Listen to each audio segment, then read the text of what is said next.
Hello बच्चों, कैसे हो आप लोग। मैं Abhishek Sharma sir, physics faculty, आपके लिए लाया हूँ क्विक रिकैप एटम्स का। इंपॉर्टेंट चैप्टर है, नजर बनाए रखिएगा।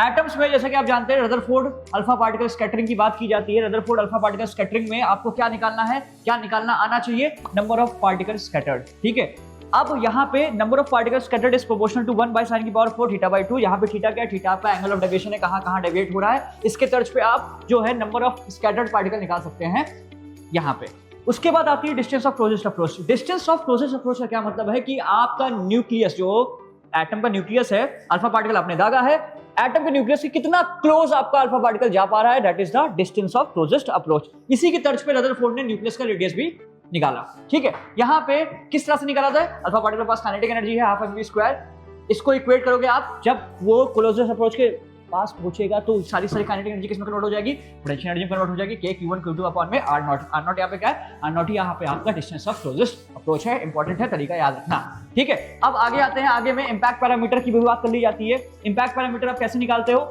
अगर आपको एंगल ऑफ डेविएशन पता है तो एंगल ऑफ डेविएशन यहाँ पे b क्या है हमारा, b हमारा इंपैक्ट पैरामीटर है, r नॉट हमारा क्या है, डिस्टेंस ऑफ क्लोजेस्ट अप्रोच है। तो अगर आपको एंगल ऑफ डेविएशन पूछा, आप direct cot theta by 2 is equal to 2b upon में r नॉट से सीधा निकाल सकते हो यहाँ पे इंपैक्ट पैरामीटर। अगर आपको r नॉट नहीं पता तो r नॉट को आप खोल दीजिए, यहाँ r नॉट का फॉर्मूला लगा दीजिए, उससे भी आप इंपैक्ट पैरामीटर भी निकाल सकते हो। इंपॉर्टेंट फॉर्मूला आपको ध्यान में रखना है, खोपड़ी में आपको ये रखना है। उसके बाद one of the most important topic in atom, that is the bore atomic model. Very important. अब बोर एटॉमिक मॉडल में कैसे कैसे चीजें हुई आपको पता है, क्या क्या चीजें इंपॉर्टेंट है, कैसे कैसे चीजें आपको याद रखनी, वो ध्यान रखो। यहाँ पे जो टाइम पीरियड है, किसका टाइम पीरियड, सर इलेक्ट्रॉन का। इलेक्ट्रॉन किसमें नाच रहा है, न्यूक्लियस के सराउंडिंग नाच रहा है। ठीक है, अब यहाँ पे जो इलेक्ट्रॉन है उसका टाइम पीरियड कैसे निकालते हैं, कैसा सिंपल है, 2 पाई r radius of the atom upon में वेलोसिटी ऑफ द इलेक्ट्रॉन, जिससे वो घूम रहा है। ठीक है, ये तो ठीक है, ये इंपॉर्टेंट है कि time period is proportional to n का क्यूब अपॉन में z का स्क्वायर। वेयर n क्या है भैया, कौन सा ऑर्बिट पे इलेक्ट्रॉन नाच रहा है, कौन सा ऑर्बिट पे इलेक्ट्रॉन घूम रहा है, अपॉन में एटॉमिक नंबर। ठीक है, तो इससे भी आप जो है बहुत आसानी से जो है किसी भी पर्टिकुलर इलेक्ट्रॉन का जो किसी भी पर्टिकुलर ऑर्बिट में है, उससे आप टाइम पीरियड का रेशियो निकाल सकते हो। फॉर्मूला खोपड़ी में याद रखना। ठीक है, एक्सेलरेशन, इलेक्ट्रॉन का एक्सेलरेशन क्या होगा, दैट इज v²/r। अब कौन सा इलेक्ट्रॉन है, किस ऑर्बिट पे है, उसको कैसे याद रखोगे, ac यानी आपका centrifugal acceleration, sorry centripetal acceleration, that is proportional to z³ upon में n की पावर 4। ये खोपड़ी में याद रखना, इससे तुम्हें रेशियो भी मिल जाएगा कि पर्टिकुलर नंबर ऑर्बिट का इलेक्ट्रॉन और दूसरे किसी ऑर्बिट का इलेक्ट्रॉन, दोनों के एक्सेलरेशन का रेशियो निकाल लो, तो इस तरह से आप निकाल सकते हो। आगे आते बहुत जल्दी से आगे आते हैं। अब यहाँ पे एंगुलर वेलोसिटी की बात करते हैं कि भैया आपका इलेक्ट्रॉन जो नाच रहा है उसकी एंगुलर वेलोसिटी क्या होगी, सो सिंपल सा 2 पाई बाय टाइम पीरियड। ठीक है, लेकिन आपको मेन क्या याद रखना है, omega is proportional to z²/n³। यहाँ से भी आप जो है एंगुलर वेलोसिटी का रेशियो निकाल सकते हो कई इलेक्ट्रॉन्स का। ठीक, तीसरा अब आगे आता है आपका angular frequency. Angular frequency that is omega is equal to 2 pi f। अब यहाँ पे f बेसिकली लीनियर फ्रीक्वेंसी हमें निकालना है। यहाँ पे आपको लीनियर फ्रीक्वेंसी आपको ध्यान रखना है। लीनियर फ्रीक्वेंसी क्या आएगी, linear frequency would be proportional to z² upon में n³। ये भी सेम ही आता है। ठीक है, तो आप दोनों का रेशियो इस तरह से आप निकाल सकते हो। करंट भैया आपका इलेक्ट्रॉन तो नाच रहा है न्यूक्लियस के सराउंडिंग में, वहां पे इलेक्ट्रिक करंट भी तो वो बनाएगा, इलेक्ट्रॉनिक करंट। तो इलेक्ट्रॉनिक करंट जो है वो किसके प्रोपोर्शनल होगी, z² अपॉन में n³ की। यहाँ से आप करंट का रेशियो भी निकाल सकते हो, याद रखना इंपॉर्टेंट है।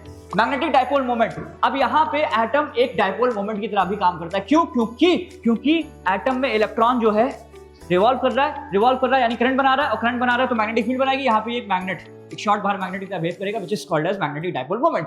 अब इसका मैग्नेटिक डाइपोल, अब इस मैग्नेटिक डाइपोल का मैग्नेटिक डाइपोल मोमेंट निकालना होगा। ये मैग्नेटिक डाइपोल मोमेंट कैसे आता है, m = I × a, आपको बहुत अच्छे से पता है मैग्नेटिज्म में।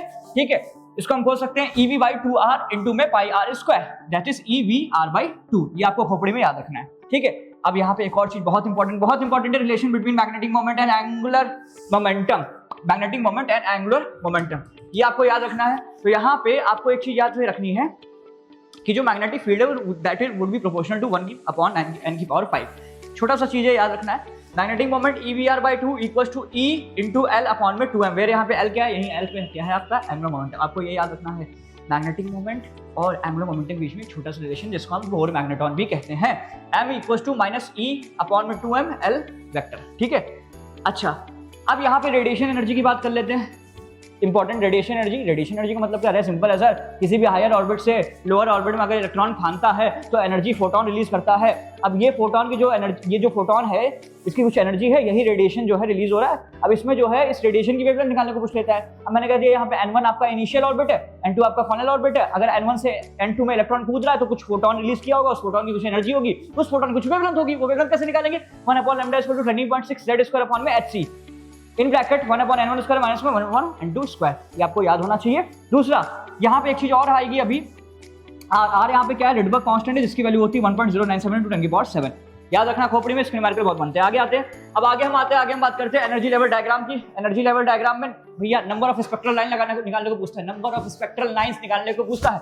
कि यहाँ पे क्या है? Capital N = n2 - n1 into n2 - n1 + 1 upon में 2। ये spectral line, number of spectral line निकालने का फॉर्मूला खोपड़ी में रखना अपने, ठीक है। अब अगर मैं इस फॉर्मूले को थोड़ा शॉर्ट कर सकता हूँ, n = n-1 अपॉन में 2। ये क्यों किया? ये तब किया जब n2 से ग्राउंड स्टेट में डायरेक्ट इलेक्ट्रॉन कूद रहा है।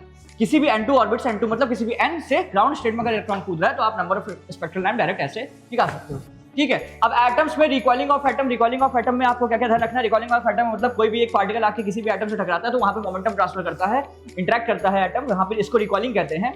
अब यहाँ पे मोमेंटम क्या है? p = h/λ। अब फॉर्मूला खोलोगे 1/λ का फॉर्मूला लगाओगे, यहाँ पे एक फॉर्मूला आपको मोमेंटम दिख रहा है, खोपड़ी में याद रखना है, ठीक है। रिकॉइल एनर्जी एटम की कितनी होगी? Sir recoil energy E = p²/2m, p²/2m which is equal to h² upon में 2m⁴²। फिर m क्या है यहाँ पे? m आपका क्या है? Mass of recoil atom, mass of recoil atom जिस एटम से किसी भी पार्टिकल ने टक्कर मारी है, ठीक है।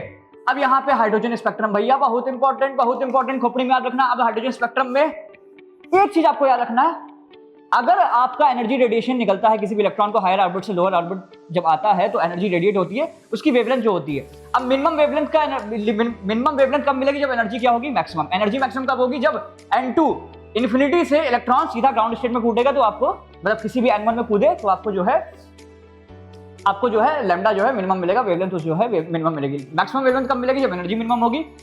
एनर्जी मिनिमम कब होगी? जब सेकंड से 1 में कूद गया, सेकंड से 1 में इलेक्ट्रॉन कूद गया तो आपको यहाँ पे मिनिमम एनर्जी मिलेगी which is corresponding to maximum wavelength. अब एनर्जी सीरीज में सबसे पहली सीरीज क्या है? लाइमन सीरीज किसका स्पेक्ट्रम है? अल्ट्रावायलेट का। लाइमन सीरीज अल्ट्रावायलेट स्पेक्ट्रम में आती है।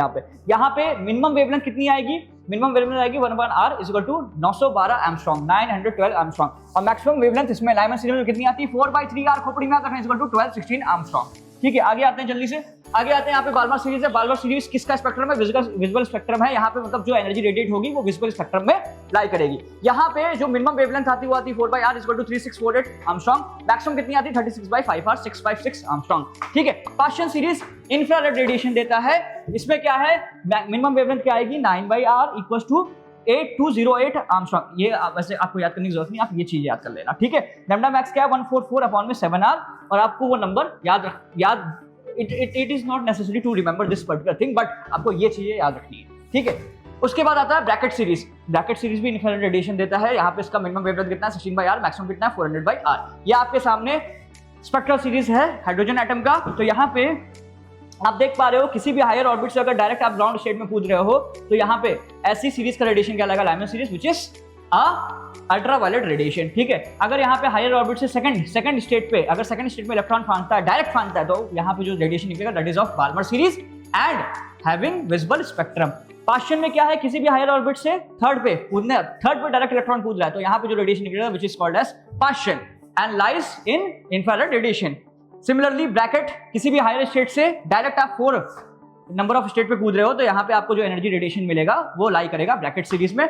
पी फंड में किसी भी हायर ऑर्बिट से 5वें नंबर के ऑर्बिट पे कूदने पे जो इलेक्ट्रॉन रेडिएशन एमिट करेगा that lies in P fund series. तो इसी के साथ thank you so much, God bless you, पढ़ते रहिए।